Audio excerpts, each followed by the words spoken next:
Allah hamd olsun. Biz özümüz bu 45 manatlıq setdən yeyirik. Bax 2 bunu daşıdı, nə bu doluydu da. Biz doyduk partlayanacan. Ne kadar da şey kaldı qabağımızda. Görsən, bax, reyhan kompotumuzdur, ne bileyim, çörəkdir, acıqadır, 2 bunu daşıdı, bu xiyar pomidor salatıdır. Real, sən dediğin babeyin canı. Doymaq oldu yoksa yok. Arkalamasan hele 6 nefer alacağız. Bu 45 manatlıq setimizə 7-8 nəfər gəlir. Yəni az adam gəlmir. Sən dediğin babeyin canı. Yer yoxdur ya.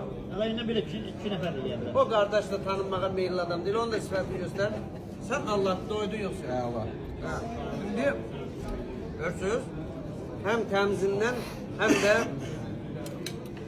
hər şeydə verdim. İndi prosto yedik getdi də bundan qabaqda videoya baxın. Gecə saat 3-ə qədər gəlsin. Bundan 3 litr araq gəlsin. Rolunu 3 litr. Çünki yedikcə ayılırsan, vurduqca ayılacaqsan da o da var. Satılmamız da var. Gecə saat 3-ə qədər də Burhan vurdu. Saat 12-də mətbəx bağlar, amma 3-ə qədər siz zakazlarınızı elib qabaqçıdan otura bilərsiniz. Sağ olun, bax.